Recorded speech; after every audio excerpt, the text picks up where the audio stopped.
Morning show തുടരുന്നു. വെടിനിർത്തൽ ലംഘിച്ച് തെക്കൻ ലെബനനിൽ ഇസ്രായേൽ സേന ഇപ്പോഴും വെടിവയ്പ് തുടരുകയാണ്. ഇറാനും അമേരിക്കയും തമ്മിലുള്ള വെടിനിർത്തൽ നാളെ അവസാനിക്കാനിരിക്കെ ഗൾഫ് രാജ്യങ്ങൾ ആശങ്കയിലാണെന്ന വാർത്ത കൂടി വരുമ്പോൾ പി ജെയിംസ് വീണ്ടും ചേരുന്നു.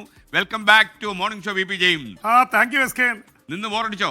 ഇല്ല നന്നായി. എസ്കേൻ, ഈ ലെബനോനിൽ 10 ദിവസത്തെ വെടിനിർത്തൽ പ്രഖ്യാപിച്ചിരിക്കുകയായിരുന്നു. അത് വാഷിംഗ്ടണിൽ ലെബനോനും ഇസ്രായേലും അമേരിക്കയുടെ നേതൃത്വത്തിൽ ചർച്ച നടത്തി എത്തിയതാണ്. പക്ഷേ ഇസ്രായേൽ സേനയെ സംബന്ധിച്ചിടത്തോളം ഇതൊന്നും ബാധകമല്ല. തെക്കൻ ലെബനോനിൽ അവർ നിൽപ്പുണ്ട്. തെക്കൻ ലെബനോനിൽ അവരുടെ കരസേന ഇപ്പോഴും ആർട്ടിലറിയും ഷെല്ലുകളും ഉപയോഗിച്ച് ആക്രമണം നടത്തുന്നു. ഒരുപാട് പേർക്ക് പരിക്കേൽക്കുന്നുണ്ട്, ഒരുപാട് കെട്ടിടങ്ങൾ തകരപ്പെടുന്നുണ്ട്. അപ്പോൾ അതുകൊണ്ട് ലെബനോനിൽ വെടിനിർത്തൽ എന്നുള്ളത് ഒരു പ്രതീകാത്മകം മാത്രമാണെന്ന് പറയേണ്ടി വരും. അപ്പം ലെബനോനിലെ വെടിനിർത്തൽ ഈ ചർച്ചയ്ക്കായിട്ട് ഉള്ള ഒരു നിബന്ധനയായിട്ട് വെച്ചിരുന്നു ഇറാൻ. അപ്പോൾ ഇറാൻ പറഞ്ഞ പല കാര്യങ്ങളും നടപ്പിലാവുന്നില്ല.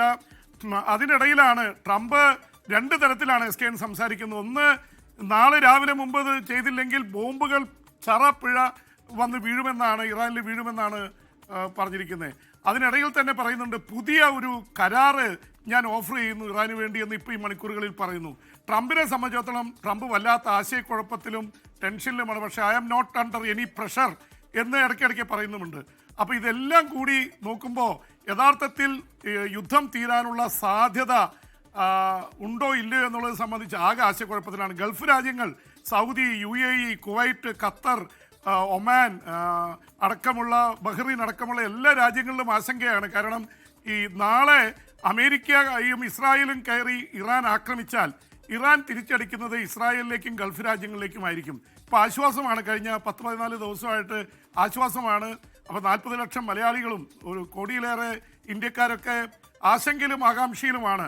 ഇതൊരു പക്ഷേ നിന്ന് പോകണേ. അപ്പോൾ അതുകൊണ്ടാണ് ഈ ചർച്ചയ്ക്ക് ഇത്രയും പ്രാധാന്യം കൈവരുന്നത്.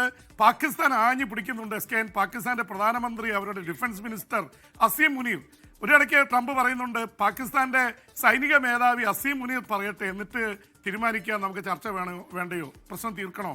ആ തരത്തിൽ പാകിസ്ഥാന് വലിയ മേൽക്കൈ കൈവന്നിട്ടുണ്ട്. അതുകൂടി ഇതാണ്. ഒരു കാര്യം കൂടി ഉള്ളത് എസ്കേൻ, ഒരുപക്ഷെ ഈ യുദ്ധത്തിനിടയിൽ ഏറ്റവും ശക്തമായി ഗസ യുദ്ധത്തിലൊക്കെ ഇടപെട്ടിരുന്ന ഒരാളാണ് ഫ്രാൻസിസ് മാർപ്പാപ്പ. ഇപ്പോൾ ഉള്ള ലിയോ 14 മാർപ്പാപ്പ അതുപോലെ ട്രംപുമായിട്ട് വലിയ രീതിയിൽ അഭിപ്രായ ഭിന്നതയിലായിരുന്നു. അത് പരിഹരിച്ചു വരുന്നു. ഫ്രാൻസിസ് മാർപ്പാപ്പ അന്തരിച്ചിട്ട് കാലം ചെയ്തിട്ട് 1 വർഷം തികയാണെന്ന്.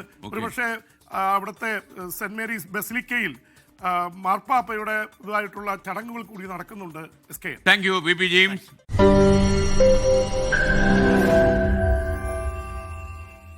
ലോകത്തെവിടെയായാലും ഏത് സമയത്തും 24 വാർത്തകളും ഓഗ്മെന്റഡ് റിയാലിറ്റി പാക്കേജുകളും എക്സ്പ്ലെയിനറുകളും വിശദമായി കാണാൻ ഞങ്ങളുടെ യൂട്യൂബ് ചാനൽ നിങ്ങൾക്ക് സബ്സ്ക്രൈബ് ചെയ്യാം.